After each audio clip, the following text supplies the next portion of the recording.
Hello everyone, welcome to easy way. तो आज हम लोग सीखेंगे जावा स्क्रिप्ट का लेक्चर नंबर 1 है बेसिक। आज हम लोग जावा स्क्रिप्ट का इंट्रोडक्शन सीखेंगे और वेरिएबल्स क्या होते हैं, उनको कैसे डिफाइन करते हैं, और रिजर्व्ड कीवर्ड्स क्या होते हैं, और इनको एज अ वेरिएबल क्यों नहीं यूज किया जा सकता है, और जावा स्क्रिप्ट में प्रिंट कैसे कर सकते हैं, जावा स्क्रिप्ट को कैसे यूज किया जाता है।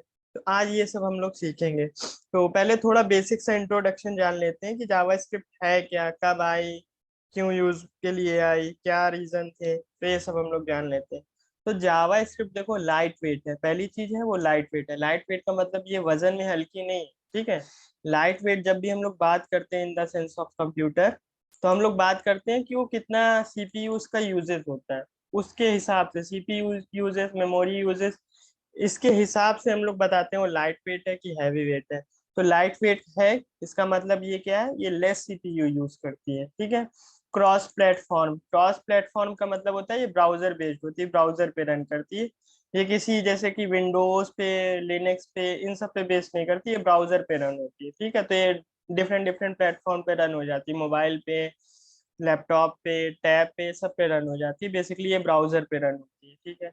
Interpreted compiled programming language, interpreted का मतलब होता है कि जैसे कि एक लाइन एग्जीक्यूट हुई, उसका आउटपुट दे दिया, दूसरी लाइन उसका आउटपुट, तीसरी लाइन उसका आउटपुट, ठीक है। कंपाइल्ड प्रोग्रामिंग लैंग्वेज, अब जावास्क्रिप्ट को कंपाइल भी किया जाने लगा है, JIT कंपाइलर हो गया जो जावास्क्रिप्ट का कंपाइलर है। तो कंपाइल के काम में आता है। दोनों के बीच डिफरेंस ये होता है कि इंटरप्रेटेड जो होती है वो स्लो होती है, ठीक है, और कंपाइल्ड जो होती है वो फास्ट होती है। वो कंपाइल्ड करके कोड हमारा जो भी हमारा प्रोग्रामिंग कोड होता है वो बाइट कोड में कन्वर्ट कर देती है, 1010 के फॉर्म में, जो कंप्यूटर अंडरस्टैंड करता है। इंटरप्रेटेड में वो लाइन बाय लाइन को कन्वर्ट करता है, तो ये टाइम लेता है, ठीक है। तो कंपाइल्ड प्रोग्रामिंग लैंग्वेज फास्ट होती है as compared to interpreted language, ठीक है, which is also known as the scripting language for the page. JavaScript को हम लोग क्या, एज द नेम सजेस्ट, उसमें स्क्रिप्ट आ रहा है, तो बेसिकली वेब पेज की स्क्रिप्टिंग लैंग्वेज है, ठीक है। और हमारा क्या होता है कि ये जो बेसिकली वेल नोन होती है ना, ये जो पॉपुलर हुई है, ये वेब डेवलपमेंट के हुई, उससे हुई है। तो रिसेंटली अभी कुछ साल की ही बात है कि अब जावास्क्रिप्ट को हम लोग एज अ बैक एंड भी यूज करते हैं नोड जेएस में, ठीक है। तो नोड जेएस में भी अब यूज कर सकते हैं। तो ये नॉन ब्राउजर इन्वायरमेंट्स में भी यूज होती है और ब्राउजर में तो यूज होती ही होती है, ठीक है। तो ये वही लिखा हुआ है, लाइट वेट और प्लेटफॉर्म इंडिपेंडेंस। अब देखते हैं हिस्ट्री क्या है जावा स्क्रिप्ट की। देखो, जावा स्क्रिप्ट को 1995 में ब्रेडन इच ने बनाया था, ठीक है। तो ये कौन थे, ये नेटस्कैप के इंजीनियर थे। तो ये कोई इंटरव्यू में पूछेगा नहीं, बस बेसिकली आपको थोड़ा आइडिया दे रहे हैं कि कैसे जावा स्क्रिप्ट आई, फाउंडेशन का, ठीक है। तो 1997 में इसको अब एक टर्म दिया गया था, एक्मा स्क्रिप्ट। तो अब हम जो देखते हैं ना, वो ईएस के वर्जन से देखते हैं। ES1 है, ES2 आई, फिर ES3 आई, फिर ES4 नहीं आई थी, ES5 डायरेक्टली आई थी 2009 और 10 के अराउंड। फिर ES6 आई थी 2015 में, ES7 2016, ES8 2018, ES9 2000, ES7 2016, ES8 2017, ES9 2018। तो इस तरीके से हमारी एक्मा स्क्रिप्ट आती गई। तो ये आ क्या रहा है, ये रिलीज होता है, बेसिकली किसी लैंग्वेज का रिलीज होता है।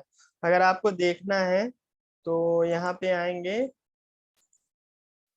ECMA script GitHub. तो ये एक्मा TC39, तो ये रिलीज बताते हैं कि कब क्या आने वाला है, ठीक है। तो ये हमारा एक्मा स्क्रिप्ट के प्रपोजल्स होते हैं कि क्या फीचर्स डालने हैं, क्या नहीं डालने हैं। तो ये प्रपोजल्स होते हैं, कुछ स्टेजेस इन्होंने सेट कर रखी है। तो ये हमारा गिटहब पेज है, ठीक है, ये ओपन सोर्स है। तो इसमें गिटहब पेज है, इस पे सजेशंस आते हैं, पुल रिक्वेस्ट पड़ी होती है, इशूज पड़े होते हैं। तो ये हमारा जो रियल डॉक्स है इसके, जो भी जावास्क्रिप्ट के रियल डॉक्स हैं वो ये हैं, TC39, ये एक्मा स्क्रिप्ट के रियल डॉक्स है, ठीक है। ये डॉक्यूमेंटेशन है एक्मा स्क्रिप्ट का, ओके। तो ये हमारा, ठीक। तो यहाँ से इस पे रिलीज पड़े होते हैं कि कब क्या आने वाला है, क्या फीचर, हर फीचर में कुछ नया एडिशन होता है जो कि डेवलपर को रिक्वायरमेंट होती है, ठीक है। जैसे जैसे जैसे डेवलपर्स की नीड बढ़ती गई, वैसे वैसे प्रपोजल सजेस्ट हुए, ठीक है, तो वो प्रपोजल आए, जैसे कि हमारे पहले जो ES 5 में हमारी क्लास नहीं थी, फिर ES 6 में क्लास इंट्रोड्यूस हुआ, और भी कई सारी चीजें इंट्रोड्यूस हुई थी, हम लोग डिस्कस करेंगे उसको आगे। तो ये हो गया हिस्ट्री हमारी, ठीक है। तो जो भी जावा स्क्रिप्ट पहले बनाई गई थी वो बेसिकली डॉम मैनिपुलेशन को देख के बनाई गई थी, ठीक है। फिर देखा गया कि क्योंकि जो हमारी इनिशियल वेबसाइट थी मोस्टली स्टैटिक ही थी, जैसे जावा स्क्रिप्ट बनी वो डायनेमिक वेबसाइट पेजेस बनने लगे, ठीक है। फिर अब देखते हैं, अब हम आते हैं कि आइडेंटिफायर्स क्या होते हैं। आइडेंटिफायर्स कुछ नहीं होते हैं, जो भी हम वेरिएबल्स बनाते हैं उनको बोलते हैं, ठीक है। उनको बोलते हैं आइडेंटिफायर्स, ठीक। तो पहले हम लोग देख लेते हैं उससे पहले कि जावा स्क्रिप्ट को हम लोग रन कैसे कराते हैं और इंक्लूड कैसे करते हैं। देखो, दो मेथड होते हैं इसमें, एक तो इंटरनल होता है, इंटरनल इंटरनल होता है, एक एक्सटर्नल होता है, ठीक है। एक्सटर्नल, इंटरनल में हम लोग क्या यूज करते हैं, स्क्रिप्ट टैग यूज करते हैं। इसमें हम लोग क्या यूज करते हैं, स्क्रिप्ट टैग। तो अब दिखा देते हैं दोनों तरीके से हम लोग जावा स्क्रिप्ट को रन कैसे कराते हैं। तो टैब ये हमारा आ गया, ये हमारा हम्म, अब बेसिक स्केलेटन बना लेते हैं। तो देखो, स्क्रिप्ट टैग हम कहीं पे भी with in A script tag हम जावा स्क्रिप्ट लगा सकते हैं। अब यहाँ इसके अंदर इन दोनों टैग के बीच में हम जावा स्क्रिप्ट लगाते देते हैं, इनको इंटरनल मेथड है ये, ठीक है। सेम फाइल में यहाँ पे हम लोग लगा सकते हैं। प्रॉब्लम इसमें ये यूज आती है कि हम री यूज नहीं कर सकते। सपोज हमें ये फाइल चाहिए होगी, अगर हम about.html बना रहे हैं, ठीक है, यहाँ पे हमें वो कोड चाहिए होगा, तो हम यहाँ पे नहीं ला पाएंगे, ठीक। यहाँ पे अब हमें ये वाला कोड नहीं आ पाएगा, ठीक है। तो ये कोड हमें वहां पे फिर से लिखना पड़ेगा। जैसे हम यहाँ पे लिख देते हैं कंसोल। कंसोल जो होती है बेसिकली ये होता है प्रिंट, ये प्रिंट करने के काम आती है, ठीक है, ये प्रिंट करने के काम आती है। तो कोई भी प्रोग्रामिंग लैंग्वेज हम लोग जब भी शुरू करते हैं तो मैक्सिमम लोग हेलो ही वर्ड प्रिंट कराते हैं, ये, ठीक है, ये इसका मंत्र है। तो तो ये हमारा कंट्रोल से टाई करेंगे तो देखो ये हेलो वर्ड आ रहा है। कहाँ से आ रहा है, index.html। इस पे क्लिक करेंगे तो ये देखो ये खुल गया, ठीक है। तो ये हमारा, इसको अगर हम बंद कर देते हैं, ठीक है, तो ये हमारा पेज हो गया। ये हमारा इस कंसोल हो गया, कंसोल में आएगा। यहाँ पे ये कंसोल जो है ना, जब भी हम कंसोल डॉट लॉग करेंगे तो वो इस कंसोल में आएगा। हम कुछ भी कंसोल करा सकते हैं, ठीक है। अभी हमने ये कराया, अभी आगे चल के हम और भी चीजें कंसोल कराएंगे। तो ये कंसोल डॉट लॉग से हम प्रिंट करते हैं, कुछ भी प्रिंट करना हो हम लोग कंसोल डॉट लॉग और वो चीज पास कर देंगे, वो प्रिंट कर देगा, ठीक है। तो ये जावास्क्रिप्ट का एक मेथड हो गया इंक्लूड करने का। अब दूसरा मेथड हमारा क्या होता है, दूसरा मेथड होता है कि एक्सटर्नल फाइल। एक्सटर्नल फाइल को हम लोग इंक्लूड कर लेते हैं। मैंने कंसोल लॉग कराया, आई एम एक्सटर्नल फाइल, ठीक है।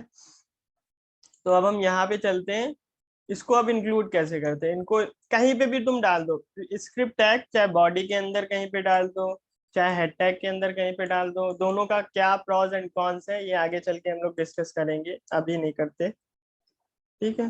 तो जैसे कि स्क्रिप्ट हमने लिखा, तो ये सोर्स, सोर्स में अब हमें क्या पास करना होगा, पाथ देना होगा। जैसे intro.js, ये क्या हो गया, हमारा इसी फोल्डर में है, तो ये रिलेटिवली फाइंड करेगा क्या हमारा इस फोल्डर में है कि नहीं है। जैसे कि हम लोग एंकर टैग में, अगर आपने एंकर टैग नहीं देखा तो HTML की वीडियो देख लीजिए, उसमें मैंने अच्छे से समझाया हुआ है पाथ का, ठीक है। तो उसमें मैंने अच्छे से पूरा पाथ समझाया हुआ है, रिलेटिव क्या होता है और एब्सोल्यूट क्या होता है, उसमें सब डिटेल से बताया हुआ है। तो ये हमारी क्या हो गई, फाइल इंक्लूड हो गई। अब अगर हम जाके देखेंगे यहाँ पे, तो देखो पहले I am an external file I, फिर हेलो वर्ड आया। एक और चीज दिखा देते हैं इसमें जब आना है, ठीक है। इसको अब हम नीचे लेते हैं, तो ये नीचे लिया, नीचे लिया तो ये देखो नीचे आ रही है I am external file, hello word पहले आ रहा है। तो ये क्या हो रहा है, देखो जावा स्क्रिप्ट जब भी पार्स HTML जब डॉम ट्री, ये जो बनता है एक डॉक्यूमेंट ट्री बनता है, इसको डॉम ट्री हम पढ़ाएंगे जब मैं डॉम एलिमेंट का पूरा बताऊंगा अच्छे से, तब पूरे अच्छे से पार्सिंग बताएंगे उसको, ठीक है। तो उसमें क्या होता है, जब भी ट्री पार्स होता है वो टॉप टू बॉटम होता है, तो जो जो पहले आता जाएगा वो एग्जीक्यूट होता जाएगा। जैसे ये स्क्रिप्ट आया, ये एग्जीक्यूट हो गई, ये स्क्रिप्ट आया, ये एग्जीक्यूट हो गई, ठीक है। तो ये एग्जीक्यूट होती चली जाती है लाइन बाय लाइन। ओके, तो ये कंसोल हो गया। फिर ये हमारा इंट्रो वाला आ गया। अगर हम इंट्रो को मूव कर देंगे तो पहले वो फाइल लोड होगी, ठीक है, लोड होगी, उसके बाद नेक्स्ट वाली लाइन चलेगी। इस तरीके से हमारा होता है, ठीक। तो ये हमारा हो गया। इस तरीके से हम लोग फाइल को इंक्लूड करते हैं। ओके, ये समझ में आ गया, ठीक है। तो अब हम लोग क्या करेंगे, देखते हैं आइडेंटिफायर्स क्या होता है। देखो वेरिएबल्स, आइडेंटिफायर्स जो होते हैं वो वेरिएबल्स के नेम होते हैं, उनको हम लोग आइडेंटिफायर्स बोलते हैं। अब वेरिएबल्स क्या होते हैं, देखो वेरिएबल्स हमारे जो होते हैं बेसिकली कंटेनर्स होते हैं, ठीक है, जो कंटेन करते हैं, क्या कंटेन करते हैं, वैल्यू को कंटेन करते हैं। वेरिएबल्स जो होते हैं कंटेनर्स होते हैं, वैल्यू कंटेन करते हैं उसके अंदर। तो हम लोग जब भी वेरिएबल बनाते हैं, जब भी हम लोग वेरिएबल बनाते हैं ना, तो क्या होता है, अंडर द हुड जावास्क्रिप्ट क्या करता है वो मैं बताता हूँ। तो एक मिनट में, हाँ देखो, जब भी हम वेरिएबल्स, देखो पहले तो वेरिएबल्स बनाने के तरीके देखो क्या होते हैं। First letter must be, first character must be a letter. देखो पहला जो कैरेक्टर होगा, जो भी हम जैसे कि हमने कोई वेरिएबल बनाया, तो वेरिएबल बनाते हैं वेर कीवर्ड की मदद से। वेर कीवर्ड लगाया, अब इसके बाद हम आइडेंटिफायर्स देंगे। अब ये आइडेंटिफायर्स वैलिड क्या क्या हो सकते हैं, जैसे कि हमने ए से जेड, पहला कैरेक्टर ए से जेड हो, या कैपिटल ए से जेड हो, या हमारा अंडरस्कोर हो, और डॉलर, ये हमारा वैलिड कैरेक्टर्स होंगे, ठीक है। तो जैसे कि हमारा जो भी वैलिड नेम है वो जैसे डॉलर ABC वैलिड है, $1BC वैलिड है, डॉलर डॉलर हटा दो ABC, ये भी वैलिड है, अंडरस्कोर ABC ये भी वैलिड है, अंडरस्कोर 1BC ये भी वैलिड है, ठीक है। और हमारा क्या होगा, जैसे कि अब हम लिखेंगे, कैपिटल में भी हो जाएगा, कैपिटल ABC अंडरस्कोर ABC, ये सारे वैलिड है, ठीक है। ये सारे वैलिड है, वैलिड आइडेंटिफायर्स है, ठीक है। ओके, तो ये सारे वैलिड आइडेंटिफायर्स है। अब इनवैलिड कौन कौन से होंगे, जैसे 1ABC, ये इनवैलिड हो गया। पहला कैरेक्टर नंबर हो गया, नंबर से कभी शुरू ही नहीं होगा, जो शुरुआत होगी इससे, इससे A से B, ये डैश भी नहीं आएगा, मतलब A से B, और A से Z, सॉरी, और स्मॉल कैपिटल A से Z, तो इनके बीच जो भी कैरेक्टर होगा, इनमें से कोई एक कैरेक्टर होगा जो कि स्टार्टिंग में होगा, ठीक है। उसके बाद क्या क्या आ सकते हैं, उसके बाद देखो, उसके बाद आ सकते हैं तुम्हारे लेटर आ सकते हैं कोई भी, और डिजिट आ सकती है, और अंडरस्कोर या डॉलर साइन, ठीक है। तो ये हमारे आ सकते हैं, जैसे कि ABC अंडरस्कोर टेम्प, ठीक है, ये वैलिड हो गया, ठीक है। वैलिड, वैलिड आइडेंटिफायर, ठीक है। ये इनवैलिड हो गया, ओके, ये इनवैलिड हो गया, ठीक है, क्योंकि 1 से शुरू हो गया। अब जैसे कि हमने टेम्प के आगे हैश लगा दिया, तो ये भी इनवैलिड हो गया, ठीक है। तो वैलिड हमारे कौन कौन से होते हैं, जो भी हमारा ये फॉलो कर रहा होगा, ठीक है, अंडरस्कोर हो, डॉलर हो, या स्मॉल ए से स्मॉल जेड, कैपिटल ए से कैपिटल जेड, इनके बीच में हो, या डॉलर हो, ठीक है। अब ये देखो बेसिकली केस सेंसिटिव होते हैं।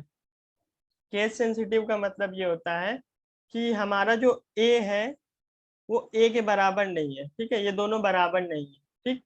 जैसे कि हमने टेम्प लिखा, तो हमारा ये इक्वल नहीं होगा टेम्प के, ये इक्वल नहीं होगा टेम्प के, ठीक है। ये सब नए अपने आप में अलग अलग वेरिएबल है, ठीक है, तो ये केस सेंसिटिव होते हैं, ठीक।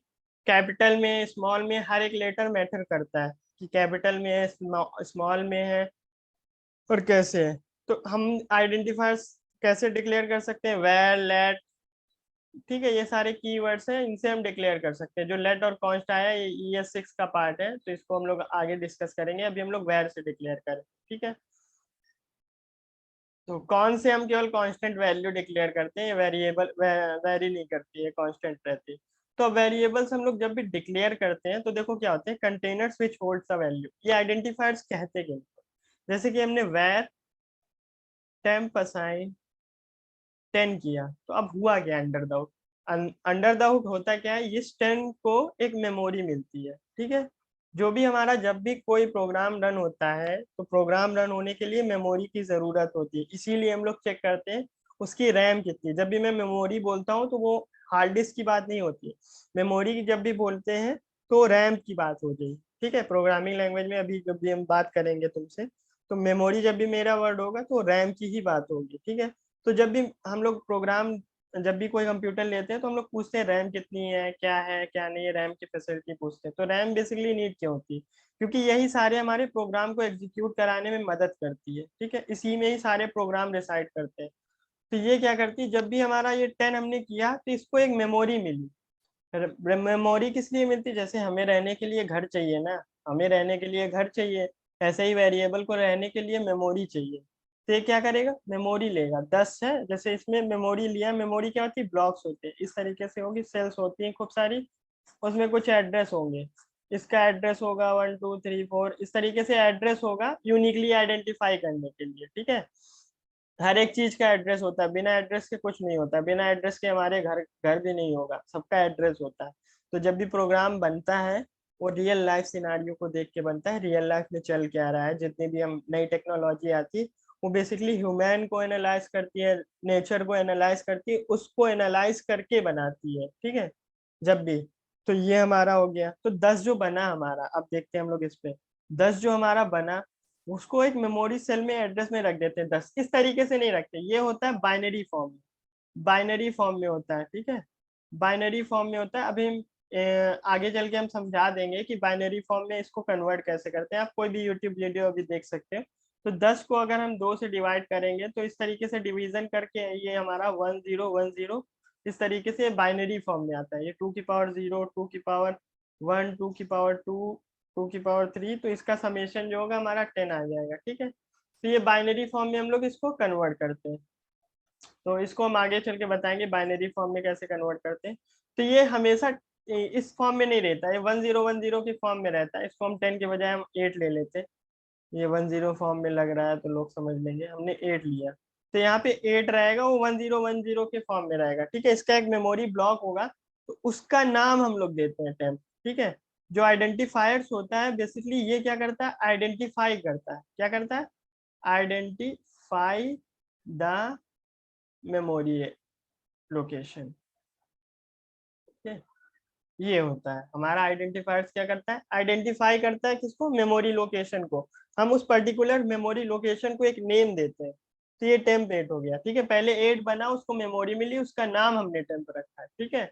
उस मेमोरी एड्रेस का नाम हमने टेम्प रखा हुआ है, तो ये हमारा 8 आ गया, ठीक है। ये होता है ये। अब कुछ देखो रिजर्व्ड कीवर्ड्स होते हैं, ठीक है। रिजर्व्ड कीवर्ड्स क्या होते हैं, इनको हम आइडेंटिफायर्स के तरीके यूज नहीं कर सकते, ठीक।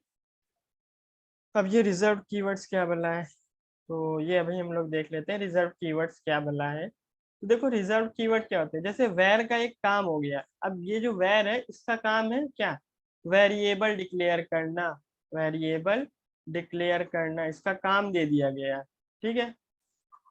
इसका काम क्या है, वेरिएबल डिक्लेयर करना। अब तुमने वेर का काम तो एक बता दिया है, अपनी प्रोग्रामिंग लैंग्वेज में बता दिया है कि इसका काम क्या है, वेरिएबल को डिक्लेयर करना। इसके बाद हम कुछ भी लिखेंगे जैसे एबीसी, ये अब हमारा एक वेरिएबल हो गया।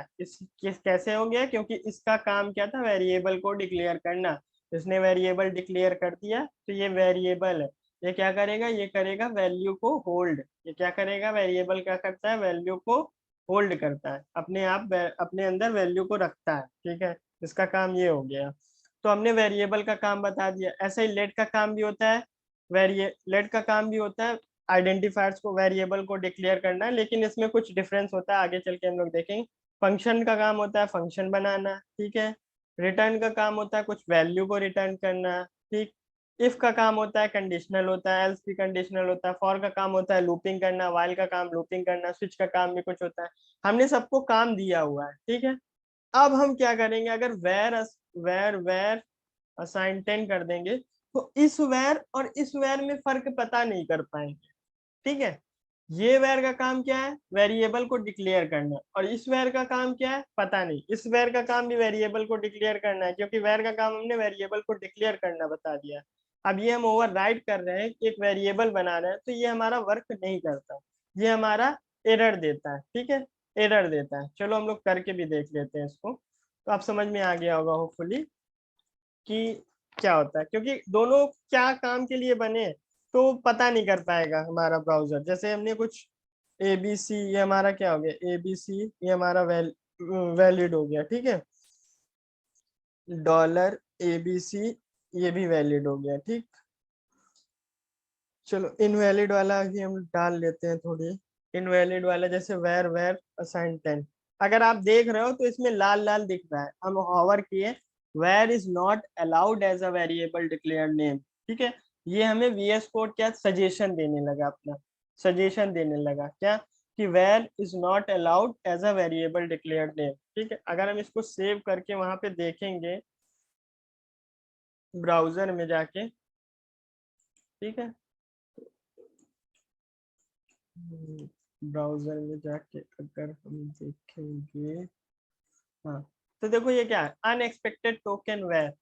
ठीक है, सिंटैक्स एरर दे रहा है, सिंटैक्स एरर देने लगा, तो हम लोग इधर चलते हैं, अब इसको हम लोग फिक्स कर लेते हैं। ठीक, अब जैसे कि हम लोग कैपिटल ABC डाल दिए, हमने बोला था इसमें और उसमें डिफरेंस होता है, तो इसमें अगर हमने 20 रखा, ठीक, अब कंसोल करेंगे तो _ABC कॉमा कैपिटल ABC, तो देखो दोनों अलग अलग आएगी। ठीक है, दोनों की वैल्यू जो होगी वो अलग अलग आएगी। ये देखो 10-20 आ रही है, यानी इसका मतलब क्या है, दोनों हमारे वेरिएबल जो है वो डिफरेंस है। ठीक है, वो डिफर कर रहे हैं, एक दूसरे को डिफर कर रहे हैं। ठीक, तो ये होता है। और देखो जावा स्क्रिप्ट जो होती है वो बेसिकली डायनेमिकली टाइप होती है, एक स्टैटिक टाइप होता है, एक डायनेमिक टाइप होता है।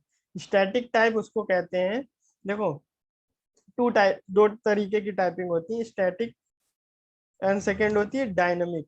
ठीक है, डायनेमिक में जो होता है, डायनेमिक टाइप जो होती है हमारी, उसमें क्या होता है, रन टाइम पे हमें डेटा टाइप का पता चलता है। ठीक है, डेटा टाइप का पता चलता है, मतलब रन टाइम पे डेटा, जैसे अभी हमने यहाँ पे क्या रखा हुआ है, नंबर। ठीक है, ये भी नंबर, ये भी नंबर, तो अभी जावास्क्रिप्ट को पता नहीं होगा क्या रखा है, ABC में क्या रखा है, $ABC में क्या रखा हुआ है, _ABC में क्या रखा हुआ है, उसको पता ही नहीं होगा। उसको क्या पता चलेगा, जब हम प्रोग्राम को रन कराएंगे, जब ये फाइल रन हो रही होगी, जब इस लाइन पे आएंगे, ओके मेरे अंदर नंबर है, मेरे अंदर ये है, मेरे अंदर ये है। तो इस तरीके से different type of data types होते हैं।